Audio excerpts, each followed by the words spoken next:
Olá, sejam bem-vindos à nossa primeira unidade de estudo da disciplina Contabilidade Pública do Bacharelado em Administração Pública da Universidade Estadual de Ponta Grossa.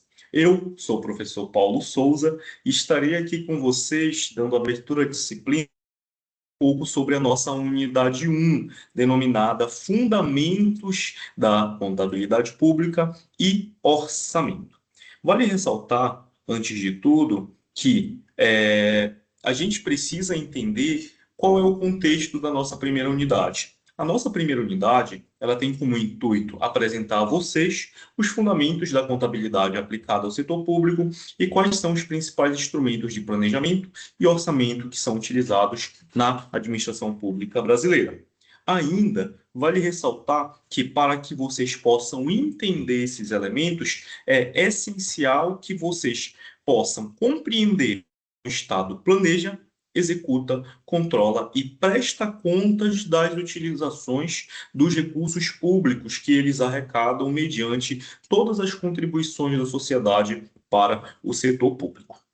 Bom, então agora nós vamos dar início à nossa primeira unidade, falando um pouco do nosso capítulo 1, denominado Fundamentos da Contabilidade Pública. Bom, a contabilidade aplicada ao setor público, denominada como CASP, é o ramo da ciência contábil que é voltado ao registro e evidenciação de atos e fatos administrativos das entidades públicas. Os atos administrativos, eles podem ser compreendidos como todas aquelas intenções que podem vir a afetar no futuro o patrimônio público.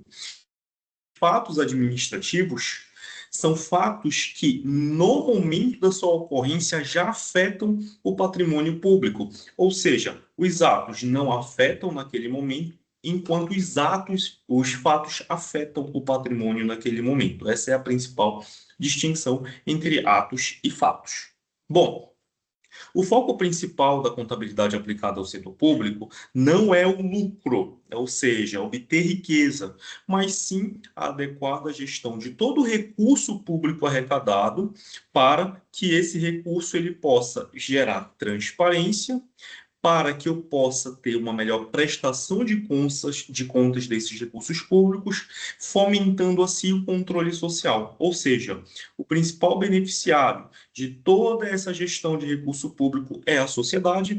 Por meio disso, a sociedade ela consegue exercer o seu controle mediante a transparência e a prestação de contas. Bom, o objeto do CASP é o patrimônio público, certo? E esse patrimônio público ele pode ser entendido como um conjunto de bens, direitos e obrigações que são utilizados para a prestação de serviços à sociedade. Bens são todos aqueles itens tangíveis que o poder público possui. Direitos são todos aqueles recebíveis do poder público.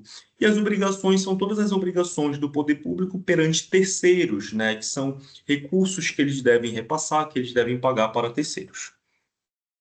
Diferentemente do setor privado, muitos ativos públicos eles possuem uma finalidade social para a potencial prestação de serviços e não a finalidade econômica direta. Então, como eu falei para vocês, o principal foco da contabilidade aplicada ao setor público não é a geração de riqueza, não é a obtenção de lucro, mas sim ter esses recursos arrecadados para um melhor retorno para a sociedade.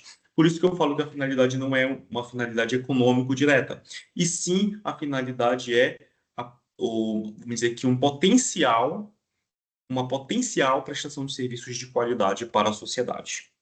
Bom, a contabilidade pública, ela vai ser aplicada de forma obrigatória à administração direta e indireta de todos os entes federativos. Então, todos os entes que são considerados administração direta ou indireta, eles vão adotar a contabilidade pública.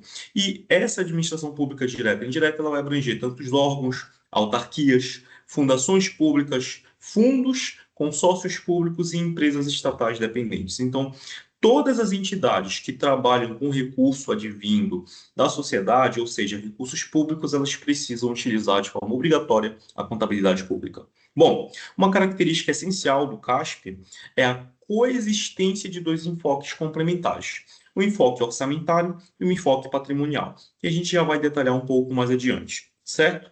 Além dos fatos administrativos, que eu falei para vocês, que são todos aqueles fatos que ocorrem e que alteram imediatamente o patrimônio, a contabilidade pública também registra atos administrativos que são aqueles atos que podem gerar efeitos patrimoniais no futuro, tais como contratos, convênios e garantias, porém que no momento atual não afetam o patrimônio, certo? Eles não geram uma mutação patrimonial.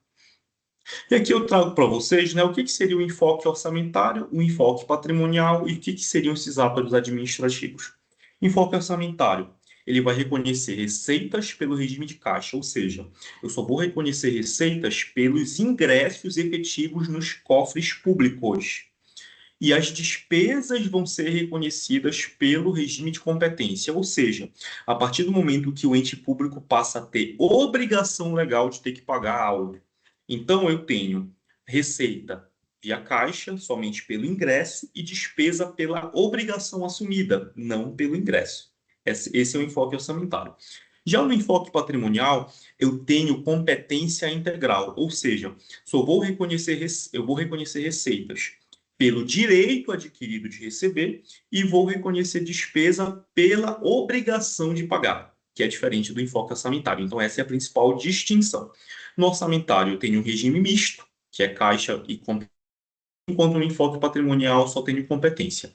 E o registro de atos administrativos foi aquilo que eu acabei de falar para vocês. Os atos são todos aqueles eventos que não afetam o patrimônio no momento, e sim afetam o patrimônio no futuro.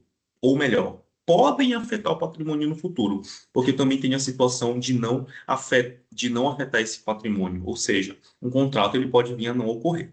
Então, eu não vou ter um patrimônio no futuro. Bom, agora passando para o nosso capítulo 2, vamos falar de orçamento público e instrumentos de planejamento. Bom, o orçamento público ele é o principal instrumento de planejamento e autorização da ação governamental, certo? Então, no Brasil, a gente trabalha com essa peça orçamentária que precisa de todo um planejamento e de uma execução para que eu tenha efetividade dos gastos públicos. O orçamento público expressa, em termos monetários, o plano de trabalho do governo para um determinado exercício financeiro, estimando receitas, ou seja, eu vou estimar o quanto eu vou arrecadar de receita e eu vou fixar, com base nessas receitas estimadas, o quanto eu posso gastar, certo? Ou seja, vou estimar a receita com base em todos os nossos, vamos dizer que as nossas peças gerenciais, e eu vou, com base nessas receitas estimadas, fixar as despesas. Bom, no Brasil é adotado o modelo orçamento-programa, ou seja, orçamento totalmente vinculado a recursos, programas, objetivos e metas. O orçamento, essas receitas estimadas e despesas fixadas, vai estar diretamente associado a programas sociais, programas relacionados a melhorias, programas de segurança, de saúde, de educação, com base em objetivos e metas que são estabelecidos mediante as nossas leis orçamentárias, né? Os nossos planos orçamentários, que eu já vou falar um pouco mais adiante para vocês. Bom, o orçamento também, ele possui uma natureza autorizativa. Como assim? A natureza autorizativa está relacionada à aprovação legislativa pelo Poder Executivo para que eu possa arrecadar receitas e realizar despesas. Então, eu tenho que ter o legislativo, certo? A vertente legislativa do governo, autorizando todo o processo de arrecadação de receitas e realização de despesas. Então, essa natureza autorizativa do orçamento, ela precisa passar pela esfera legislativa e a esfera legislativa vai definir o quanto a esfera executiva vai arrecadar, né, com base nas estimativas, e o quanto ela vai poder realizar com base nessas arrecadações estimadas. Bom, a elaboração, certo, do orçamento público e observar diversos princípios, certo? Tais como o princípio da unidade, universalidade, anualidade, exclusividade, equilíbrio, transparência e entre outros. Essa observância de princípios, elas visam assegurar a racionalidade e controle dos gastos públicos, ou seja, eu preciso ter princípios fomentando todo o controle dos gastos públicos e racionalidade desses recursos. E aqui eu trago para vocês um panorama resumido de quais são esses princípios orçamentários. O princípio da unidade estabelece um único orçamento para cada ente federado. O princípio da universalidade inclui todas as receitas e despesas de todos os poderes. O princípio da anualidade elabora e autoriza um orçamento para um período de um ano. O princípio contém apenas disposições relacionadas à despesa e receita, enquanto o princípio do orçamento bruto vai incluir receitas e despesas pelos seus valores totais. O princípio da especificação vai detalhar receitas e despesas para obter transparência pública. Equilíbrio garante que as despesas não excedam as receitas, ou seja, eu preciso ter um equilíbrio entre receitas e despesas para não ter déficit orçamentário. Princípio da transparência e publicidade vai divulgar o orçamento para que a sociedade possa exercer o controle social. E o princípio da não afetação veda a vinculação de receitas a órgãos ou despesas específicas. Então, eu tenho 9 princípios fomentando todo o direcionamento para racionalidade e controle de gastos públicos. Bom, o sistema orçamentário brasileiro ele também vai ser estruturado em 3 instrumentos integrados, que foram aquelas legislações que eu falei. O primeiro instrumento é o Plano Plurianual, PPA. O segundo instrumento é a Lei de Diretrizes Orçamentárias, LDO. E o terceiro instrumento é a Lei Orçamentária Anual. Bom, o Plano Plurianual ele é um plano de 4 anos, que vai ser elaborado, e dentro do plano plurianual, né, que vai ser executado em 4 anos, eu vou ter a minha lei de diretrizes orçamentárias, que vai fomentar a minha lei orçamentária anual.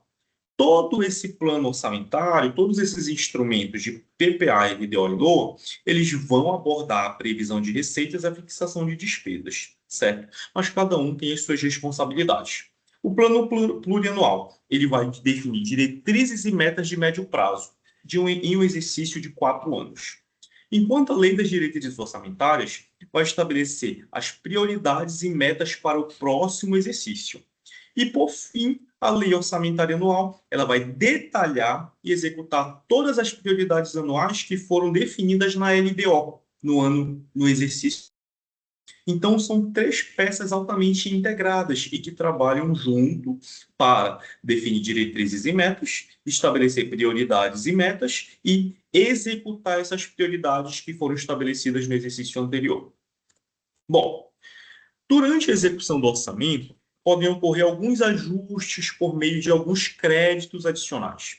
E esses créditos adicionais eles são considerados como créditos suplementares, créditos especiais e créditos extraordinários. Esses créditos adicionais permitem alterar as dotações inicialmente aprovadas, respeitando assim exigências legais. O que seriam os créditos suplementares? Eles são créditos que são utilizados para reforçar dotações orçamentárias existentes, exigindo uma autorização legislativa e recursos disponíveis.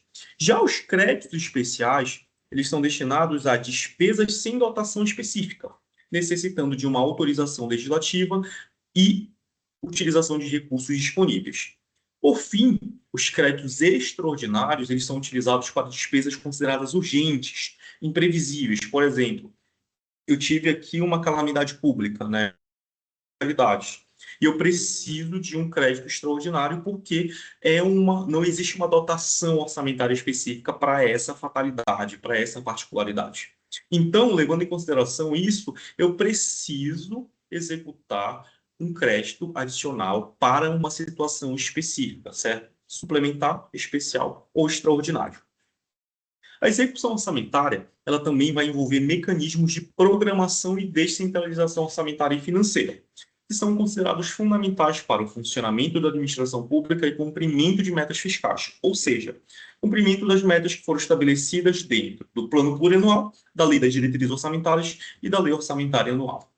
Bom, o que seria, primeiramente, a descentralização orçamentária? A descentralização orçamentária, ela seria a transferência, a autorização para gastar para outras unidades administrativas, ocorrendo por meio da provisão ou destaque. Então, tem essas modalidades, né? Eu estou pegando um recurso público existente e eu vou fazer uma transferência para uma outra unidade administrativa. Já a descentralização financeira está relacionada à transferência de recursos para outras unidades administrativas, operacionalizado por meio de cotas, repasses ou subrepasses. Então, é uma outra modalidade de descentralização. E, por fim, a programação financeira. ela está relacionada ao estabelecimento de um cronograma de desembolso compatível com a arrecadação, promovendo assim equilíbrio fiscal. Então, a programação financeira está relacionada ao planejamento da descentralização, fazendo com que eu não desembolse mais do que eu arrecade. Então, toda descentralização, seja orçamentária, seja financeira, ela precisa estar dentro da ação, para que assim eu não tenha desequilíbrio fiscal.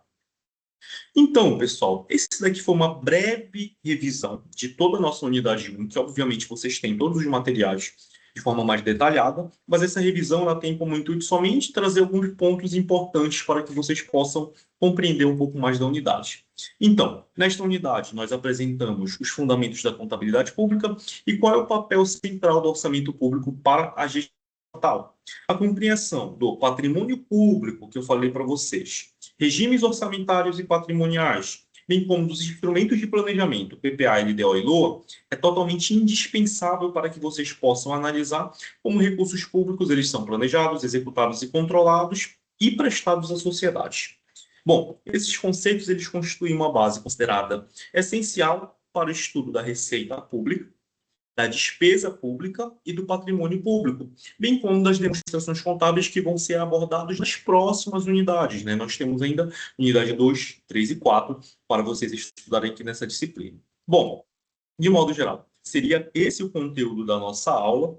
Agradeço aqui a presença e a paciência de todos e nos vemos na nossa próxima unidade, unidade 2, onde nós vamos falar de receitas e despesas orçamentárias. Até mais, pessoal. Tchau, tchau.